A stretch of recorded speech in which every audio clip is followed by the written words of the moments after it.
Welcome to this short presentation on Patani. As the title suggests, this presentation is more suitable to those who have a very limited knowledge on the region. The presentation does not give a thorough account of the situation in Patani. That is not what this presentation is about.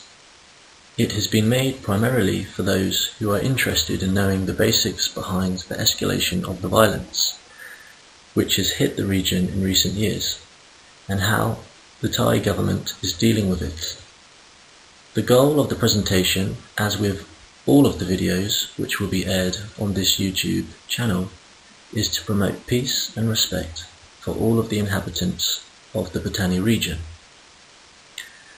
Let's start off by giving a little bit of information about Patani. As you can see on the map of Thailand, Patani covers the southerlymost provinces of Thailand, which are coloured in red.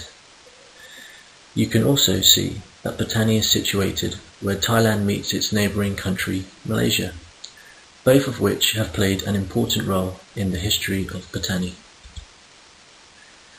The second map gives a close-up of Patani.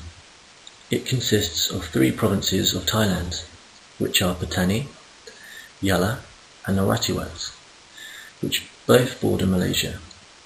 Patani also includes 4 of the easterly districts of Songkhla.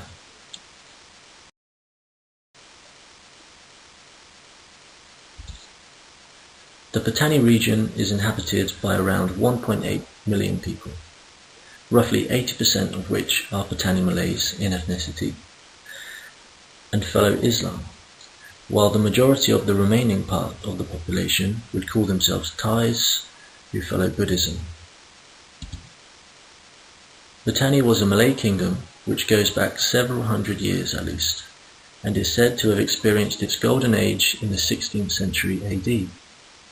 However, Siam, or modern-day Thailand, has controlled the Patani kingdom to some extent for most of its history. It was in 1909 when Siam's annexation of Patani was recognised by Britain, which was the colonial power of what is now modern-day Malaysia. The harsh treatment of the Patani people by its northern conqueror goes back well before 1909. However, the rise of Thai nationalism in the 19th century saw further mistreatment of the Patani people by their rulers. Even today, there is a deep sentiment amongst the Patani people that they were treated like second-class citizens in their own country. Patani rebellion against Thai rule has existed from the beginning. However, armed groups began to organise after the Second World War. This was the beginning of an organised opposition from the Patani people against Thai rule and their fight for independence. Since this time, there has been many violent clashes between Patanis and Thai security forces. The 1980s and 1990s was a relatively peaceful period. However, in 2004, the violence erupted again. There has been constant, almost daily violence in Patani for 9 years now, which has led to over 5,300 deaths and over 9,500 people left injured. The statistics show that most of the dead have been ethnic Malays, whereas most of the injured were Thais. The number of violent incidents so far since January 2004 is over 12,000, which is the equivalent to over 3 incidents every day.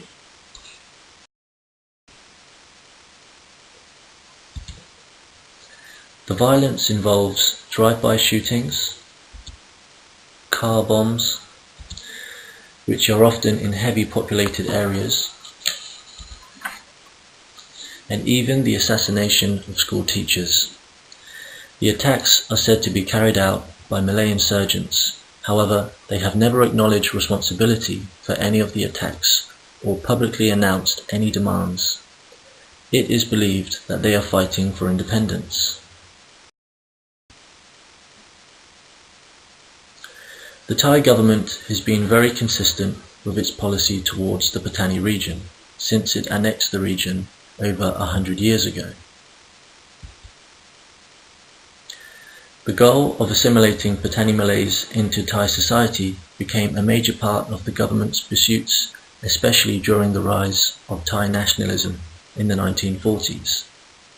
It even went as far as banning the use of the Patani language in any government building and forcing the Patani people to wear Thai clothing rather than their traditional attire. And there were even efforts to try and get the locals to give up their religion. While Thailand has now accepted the Islamic faith as part of Thai society, the state prefers to call Patanis Thai Muslims rather than Patani Muslims or Patani Malays, in order to force a Thai identity onto the Patani people. Thai policy has always been to downplay the existence of a separatist sentiment amongst the Patani people. In order to do this, separatists fighting against the state were labelled as petty criminals or bandits, and even communists. To suit the trend of modern-day language, the separatists are now labelled terrorists. However, the Thai state strongly denies the existence of international terrorism in Thailand, as this would make Patani an international issue. Therefore, the Thai state does its utmost to keep the situation in Patani out of the limelight of international observers. So the Thai government is happy to acknowledge that the violence in Patani comes from within the country, which actually most serious researchers on Patani agree with. A major goal of the Thai government is to put a smokescreen over what is happening in Patani, and does this by giving itself the right to attempt to block any reports on the region which it sees as threatening national security. So based on the government's well-established attitude towards the region, it is interesting to see how the government has reacted to the recent violence in Patani. The reaction was an immediate physical presence of the state's military might. It deployed thousands of troops from other faraway regions of Thailand who could not speak the local language and most often were completely ignorant to the cultural sensitivities of the local people.